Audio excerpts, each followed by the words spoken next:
What's up, y'all? We're gonna discuss a movie we just finished watching called Companion. So what we're gonna do real quick, we're gonna give you like a spoiler-free review, and it's hard because in a spoiler-free, you can't really, there's so many little twists and turns in this movie. We don't want anything that would give the plot away. Give up. So I guess it's about a couple that meet some friends out at a remote lake house. Why is it always some remote place off away from civilization? They meet up there and problems awry with some of the people in the house and the main couple, and things go left real quick.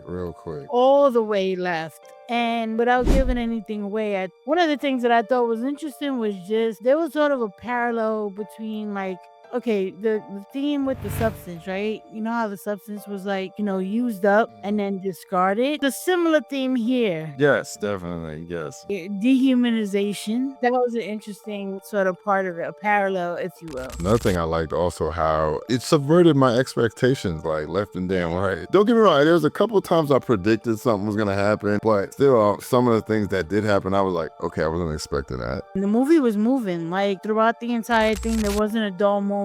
Even if you like could guess what was happening, it still didn't happen in the way that you thought. The girl that plays Iris, her name is Sophie Thatcher. She was in another movie we reviewed, Heretic. Shout out to her. Excellent job. Jack Quaid from The Boys plays Huey in The Boys. He played Josh, her boyfriend. I definitely would recommend it. It's definitely a watch. Much like the other movie we reviewed, 2022's Speak No Evil. You know how it had like these beautiful little shots and they had this disturbing music or this ominous music with it. I love that. And then you can tell something is like not quite right with Iris because there's like little things that she does with her face and like little reactions to things, or she'll say something really strange, or she's walking weird. You're like, what's wrong with this person? Without going into too much spoiler territory, go see it. It's out in theaters right now. I really like this movie. We was talking and we're like, oh my God, can we watch a genuinely bad movie? I'm like, maybe we're not critical enough. I don't know, but it's just like,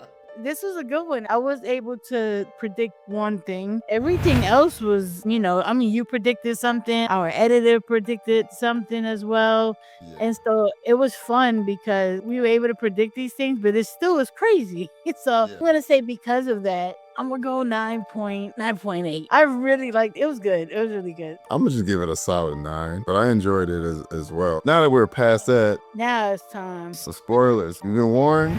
3, 2, 1. How do you even explain this movie? This is another one of these movies that's like a weird mash of like sci-fi horror, but had like elements of comedy. If you were listening to the non-spoiler part, remember how we were telling you something was just off about this woman? And it's just the way, I just want to say this, the way that it starts. It's just this chick walking in a grocery store, but she's like walking almost like she's kind of skating. And it was just kind of odd to me. And I was like, what is going on? She meets a guy at a store, knocks over some fruit while she's shopping. Even the way she like reached out and grabbed the peach or whatever, it was like really strange, So the whole time you're like, what's wrong with this girl? And then, like you said, then we meet the couple. They're lovey-dovey, kissy-kissy and all this stuff. They, talk about Iris is worried that people won't like her. And it's just more odd behaviors the whole damn time. When they got to the cabin, there's a moment where they're all having like dinner and she's asking these questions and we're like, why is she being like that? These questions about their relationships. That's when it clicked to me and I'm like, okay, hold on. I feel like she's probing to learn something. Even though she's acting weird, it looked like it could be a psycho girlfriend type thing. She's dressed very strangely too. Like she's dressed like a Stepford wife. Like very, very put together perfectly. Fast forward, so the guy that owns the house, which is Katz, which is the person that she was worried about not liking her, who's Josh's friend. The guy who owns the house, she's his side chick, Sergey. They just did the most stereotypical Russian stuff. He was a Russian with a mullet and a porn stash. You're like, what is going on here? They're there, they had the dinner, they go out the next day. Josh is like, yeah, I'm not feeling well, and she wants to go out and see like the lake or something like that. Standing by the lake, and Sergey comes out and he's sitting down and he's like being creepy, he's being weird, and we're like, okay, this is not gonna go well, because before he got out there, she's playing around with a knife. Like, oh, she playing with this knife for? Again, this is when it clicked in for me. She's playing with this knife and it's like the world around her kind of just goes away. Like she's zoning in on this knife for whatever reason. So then, of course, you hear, the, stereotypical Russian accent guy. And he said something to her in Russian and she like repeated it back. And he was like, your Russian's not bad. It's not good, but it's not bad. You ask Google how to say something in a certain language. You may not say it correctly, or you may say it like by the book, but you may not say it by how the region or how like certain people say it. Well, I'm gonna go inside.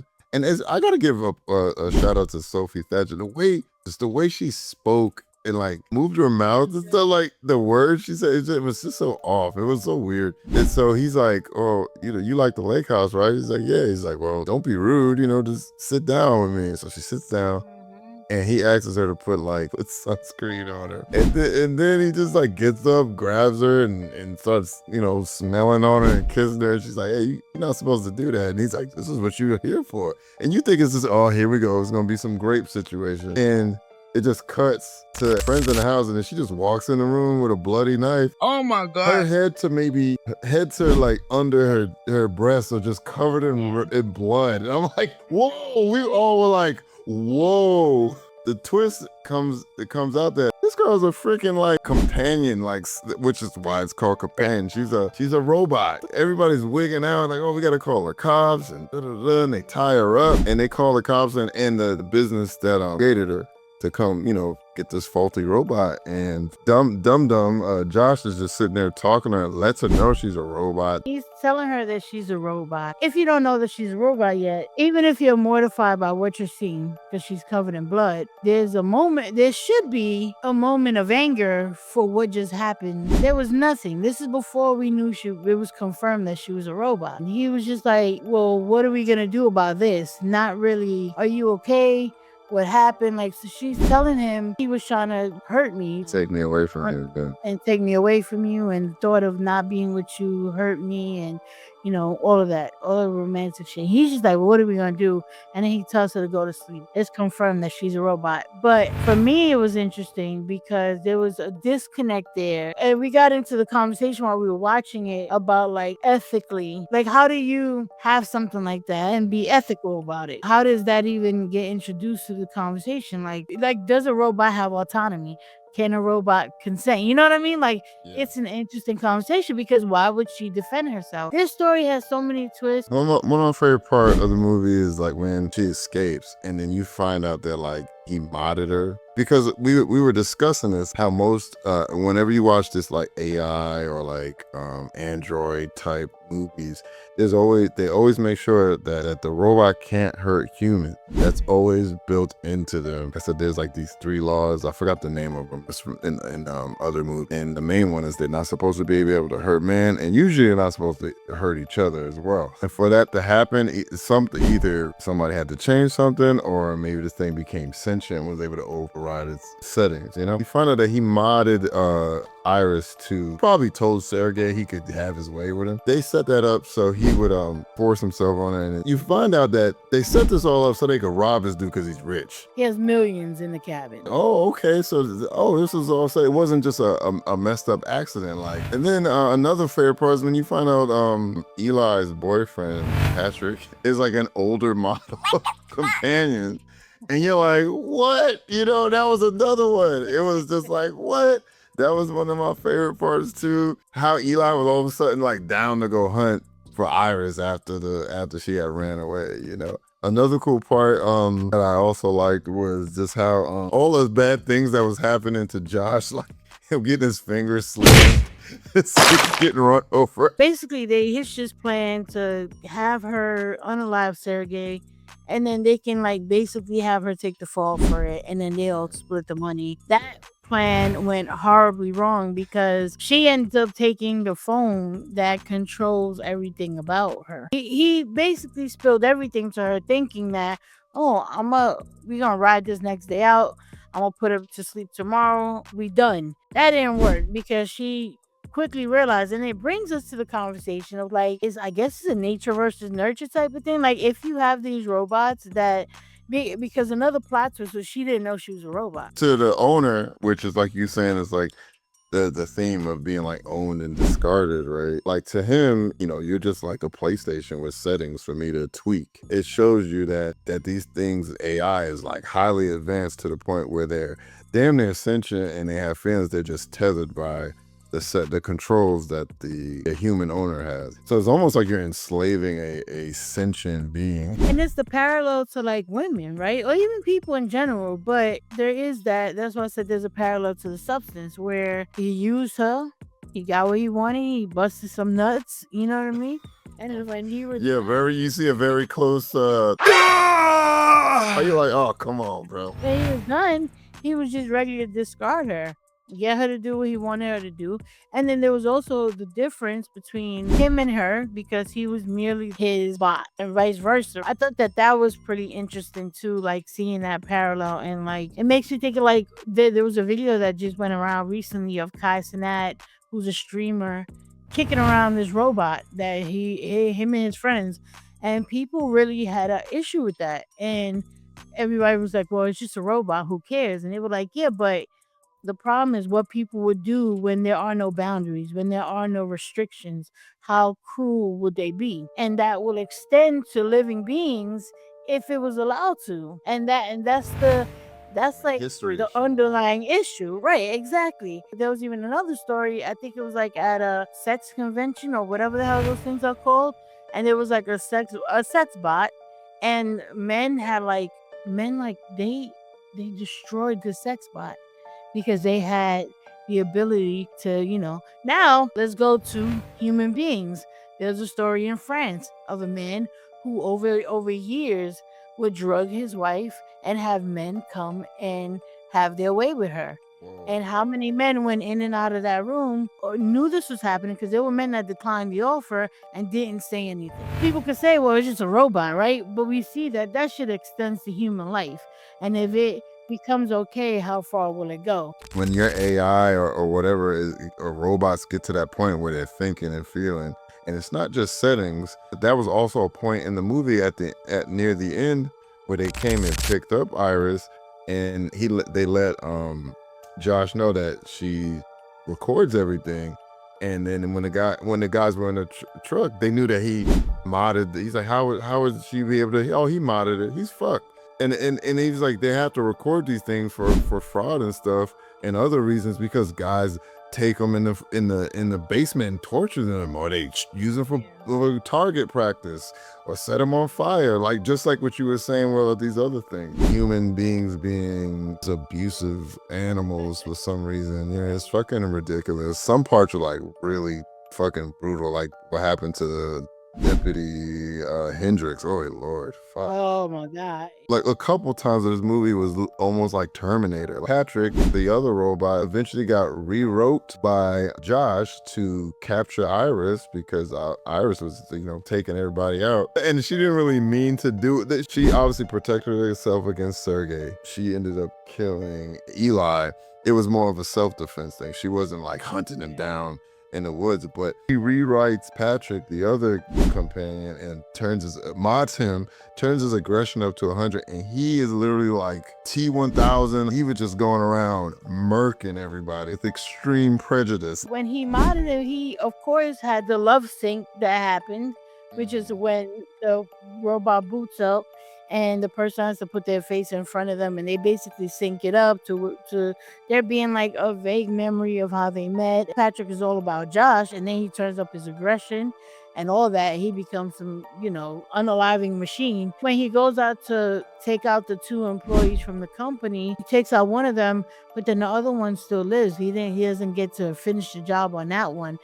And at that point, Iris finishes rebooting because they had her in the truck. And this is where you see the difference because she tells them, no, Josh made you think that you guys had a love story, but you were really in love with Eli. And he starts to get these flashes of a memory with him and Eli. So it's like, it brings that question back around, right? Like, they're taught to be human. They don't even know that they're not human until you tell them that they're not human.